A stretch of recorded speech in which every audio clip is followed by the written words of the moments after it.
Welcome to my channel Exam तैयारी. Subscribe and press bell icon. Hello everyone, I hope अच्छे होंगे आप लोग. अच्छे से तैयारी चल रही होगी आपकी. ज़्यादा टाइम नहीं बचा है तो आपको ज़रूरी है कि ये जो 1 मंथ बचा है आपके लिए आप ज़्यादा से ज़्यादा प्रैक्टिस करें और जो भी कॉन्सेप्ट हैं आपके वो कितने अच्छे से क्लियर हैं आपको उनको चेक करें. तो उसके लिए सबसे ज़्यादा बेस्ट है कि आप प्रैक्टिस सेट्स को कीजिए. तो आज मैं आपके लिए मैथ पेडागोजी के प्रैक्टिस सेट लेकर आई हूँ और मैं अलग अलग डेज़ पे अलग अलग सब्जेक्ट के प्रैक्टिस सेट कराऊँगी. आप उन्हें ज़रूर अटैम्प्ट कीजिएगा. तो आइए देखते हैं अपने फर्स्ट क्वेश्चन को. क्या है हमारा फर्स्ट क्वेश्चन? निम्नलिखित में से कौन सा कथन गणित की प्रकृति को नहीं दर्शाता है? Out of following which statement does not show nature of mathematics. यानी कि जो पहला टॉपिक ही है मैथ पेडागोजी में नेचर मैथमेटिक, उसके बारे में यहाँ पे बोला गया है कि कौन सा पॉइंट जो है वो उससे रिलेटेड नहीं है. तो फर्स्ट जो हमारा ऑप्शन है वो है गणित की अपनी भाषा होती है जिसके माध्यम से सूत्र प्रत्यय सिद्धांत का प्रतिपादन किया जाता है. सेकेंड ऑप्शन है गणित में अमूर्त प्रत्ययों की व्याख्या का अवसर होता है. थर्ड, गणित में सामान्यीकरण का क्षेत्र संकुचित होता है. और चौथा है संख्याएं, स्थान, मापन आदि गणित का आधार हैं. तो इंग्लिश मीडियम वाले बच्चे इंग्लिश में क्वेश्चंस को पढ़ लीजिएगा. यहाँ पे क्वेश्चन ऑप्शन है हमारा mathematics has its own language from which formula concept principles are derived.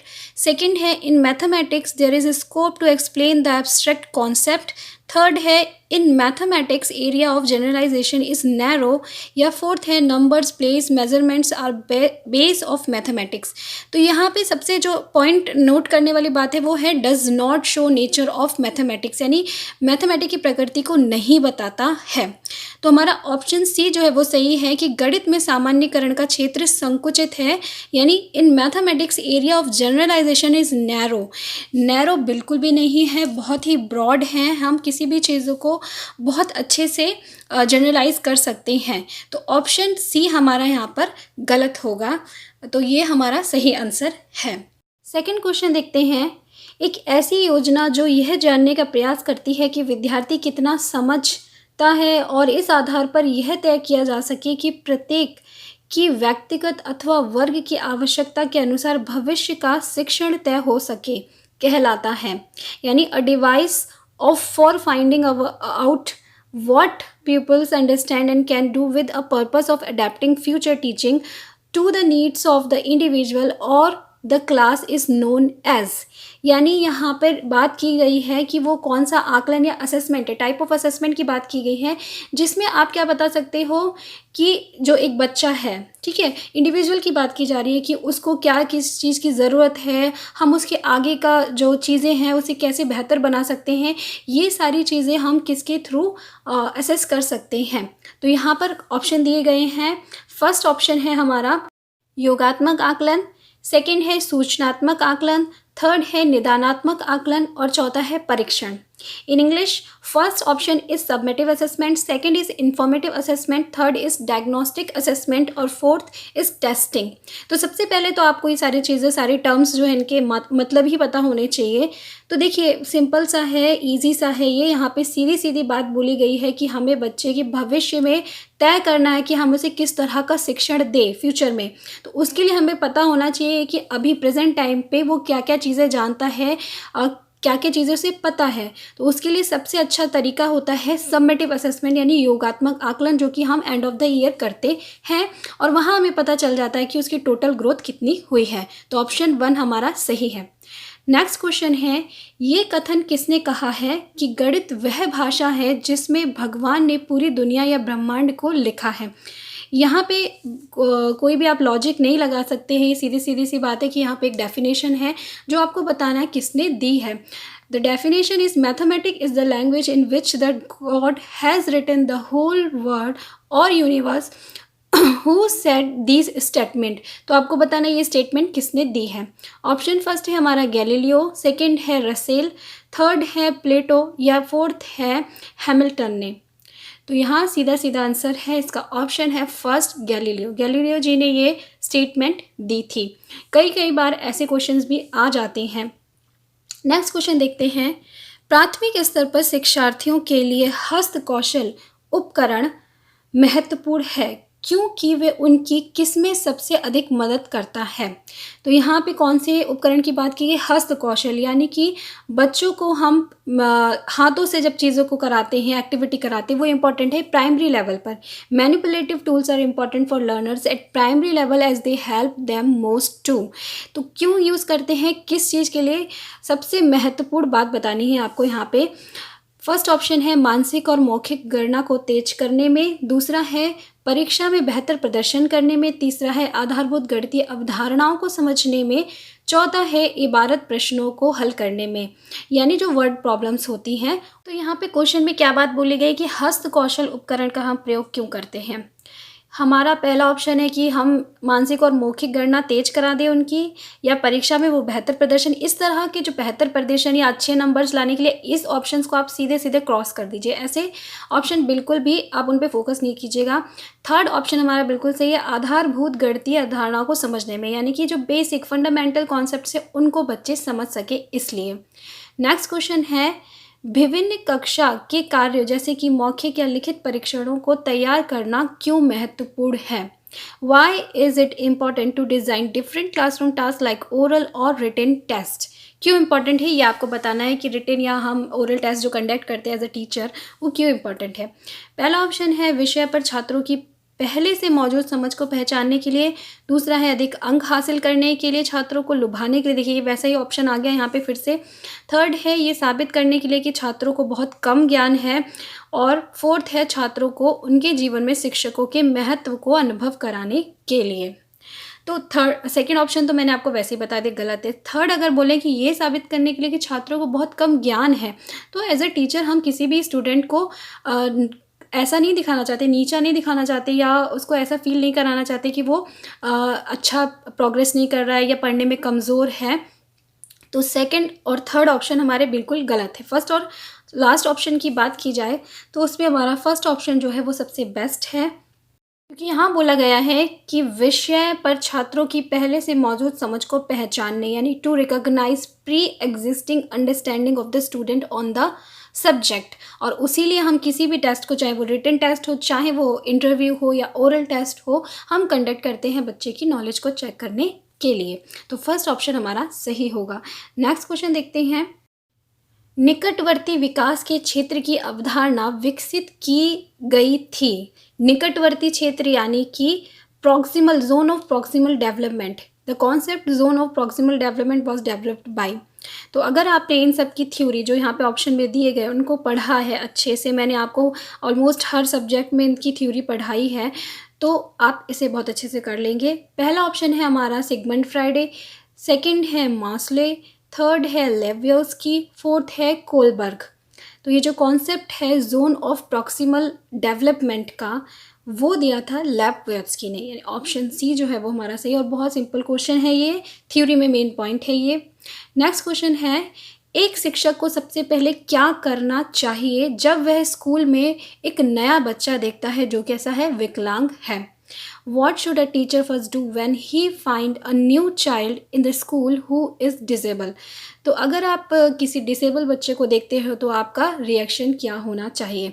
Option first है उसे सामान्य छात्रों से अलग एक अन्य समूह में रखना चाहिए, बी है बच्चे के माता पिता से विचार विमर्श करना चाहिए, सी है उसको एक विशेष स्कूल में भेजना चाहिए, या डी है बच्चे से बात करना और उस पर विशेष ध्यान देना चाहिए। सिंपल सा आंसर है हमारा ऑप्शन डी बिल्कुल सही होगा, पूरा ध्यान देना चाहिए हमें इस पर। नेक्स्ट क्वेश्चन है निम्नलिखित में से कौन सा क्रियाकलाप बच्चों में त्रिविम सोच या समझ को विकसित करने के लिए अधिक उपयुक्त है। Which of the following activity is best suited for the development of spatial understanding among children?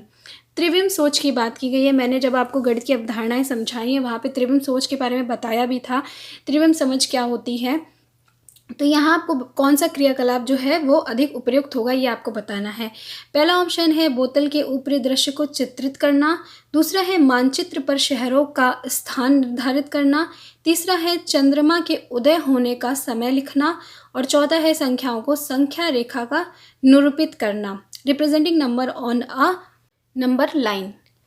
तो यहाँ देखिए त्रिविम सोच की बात की, मैं आपको एक बार फिर से रिमाइंड करा दी। त्रिविम सोच क्या होता है कि आप बिल्कुल इमेजिन करें, किसी चीज़ को एज्यूम करें जो आपके सामने सिंपली हो रहा है, ठीक है, वो नहीं जो अमूर्त है, ठीक है, जिसको आप देख नहीं सकते हैं, आपको उसको एज्यूम करना है कि ऐसा ऐसा उस तरह का। जैसे अगर मानचित्र पे शहर ढूंढना है या चंद्रमा समय उदय हो रहा है वो देखना है, ये सब चीज़ें आपको दिखाई दे रही हैं।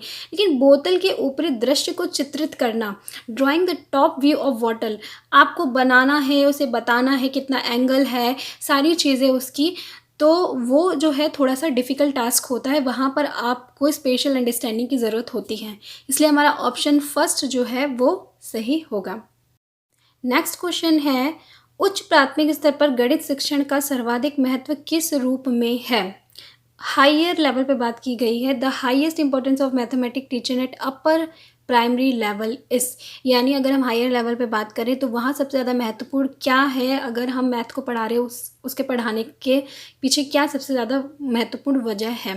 ऑप्शन पहला है भौतिक, दूसरा है मानसिक, तीसरा है व्यवहारिक और चौथा है आध्यात्मिक, यानी फिजिकल, मेंटल, बिहेवियरल और स्पिरिचुअल। तो सिंपल सा आंसर है बी हमारा मेंटल। वो क्या है कि आप जब आप मैथ बहुत ही लॉजिकल सब्जेक्ट है, तो आपका जो मेंटल लेवल है वो बहुत हाई हो जाता है। नेक्स्ट क्वेश्चन देखते हैं, अवधारणाओं, संबंधों या प्रतिक्रियाओं के निर्धारण में कौन से दो उद्देश्य हैं? Which to aim at the fixation of concepts, relationships और रिएक्शंस, यानी इन तीन चीज़ों में आपको बताना है कि कौन से दो उनके एम हैं। फर्स्ट ऑप्शन है समीक्षा और मौखिक, दूसरा है समीक्षा और अभ्यास, तीसरा है मौखिक और अभ्यास, चौथा है लिखित और गृह कार्य। Review and oral, review and drill, oral and drill और रिटन एंड होमवर्क। तो देखिए यहाँ पे बात किस किस की गई है, रिलेशनशिप, रिएक्शंस और कॉन्सेप्ट की। हमारा बी ऑप्शन यानी समीक्षा और अभ्यास यानी रिव्यू एंड ड्रिल हमारा इसका सही आंसर होगा। नेक्स्ट क्वेश्चन है, प्राथमिक कक्षाओं में बच्चों को गणित पढ़ाने के लिए बनाई जाने वाली पाठ्य योजना का निम्नलिखित में से कौन सा अति महत्वपूर्ण पहलू है? पाठ्य योजना जो बनाई जाती है, लेसन प्लान जो बनाया जाता है, आपने भी बीएड किया होगा, बीटीसी किया होगा, आपने बनाया होगा, तो उसका मेन महत्वपूर्ण जो मकसद है, वो पहलू है, वो क्या है? Which of the following is the most important aspect of making lesson plan while teaching mathematics to primary school children? Option पहला है पाठ्यपुस्तक के अनुक्रम का अनुसरण करना, दूसरा है गणितीय संकल्पनाओं को संरचनात्मक ढंग से प्रस्तुत करना, तीसरा है विद्यार्थियों को अवसर देना कि वे संकल्पनाओं की संरचना करें, और चौथा है क्रियाकलापों को लिखने और इस संदर्भ में प्रश्न देना। तो लेसन प्लान बनाने का मुख्य उद्देश्य क्या होता है? तो पहला ऑप्शन कह रहा है कि हम जो सीक्वेंस दिया गया टेक्स्ट बुक में इसको फॉलो करें। जी नहीं, ये उद्देश्य नहीं है। गणितीय संकल्पना को संरचनात्मक ढंग से प्रस्तुत करना, या तीसरा है विद्यार्थियों को अवसर देना कि वे संकल्पनाओं की संरचना कर सकें। तो हमारा सी ऑप्शन बिल्कुल सही है कि providing opportunity to students to allow construction of concept. ठीक है, सी ऑप्शन हमारा बिल्कुल सही होगा। नेक्स्ट क्वेश्चन देखते हैं, निम्नलिखित में से कौन सा सूचना एवं दूर संचार तकनीकी उपकरण विशिष्ट तौर पर ग्राफ तथा ज्यामिति शिक्षण में सर्वाधिक उपयोगी है?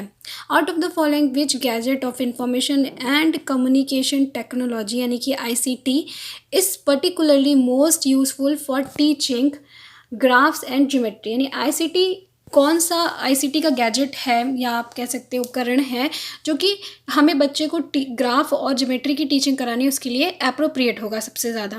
पहला ऑप्शन है LCD प्रोजेक्टर, दूसरा है स्लाइड प्रोजेक्टर, तीसरा है अंतः क्रियात्मक श्वेत पट यानी कि इंटरैक्टिव वाइट बोर्ड, या चौथा है टेलीविज़न। तो यहाँ पे बात की गई है ग्राफ और ज्योमेट्री को समझाने की। तो ग्राफ और ज्योमेट्री जो है वो सबसे अच्छे तरीके से आप वाइट बोर्ड पे समझा सकते हैं। इंटरेक्टिव वाइट बोर्ड जिसमें क्या होता है कि आप एक एक चीज़ों को बच्चे को समझा सकते हो बनाकर प्रॉपर तरीके से, वो सबसे बेस्ट वे होता है। तो हमारा ऑप्शन सी सही होगा। तो ये थे टोटल 12 क्वेश्चन मैथ पेडागोजी की। आई होप आपको अच्छे लगे होंगे और अच्छे से समझ में भी आए होंगे। कोई भी डाउट होगा तो अपना कमेंट सेक्शन में आप बताइएगा। मिलती हूँ आपसे नेक्स्ट वीडियो में, तब तक आप अच्छे से तैयारी कीजिए और अच्छे से रिवीजन कीजिए। मेरी सारी प्लेलिस्ट बनी हुई है, उसको अच्छे से देखिए।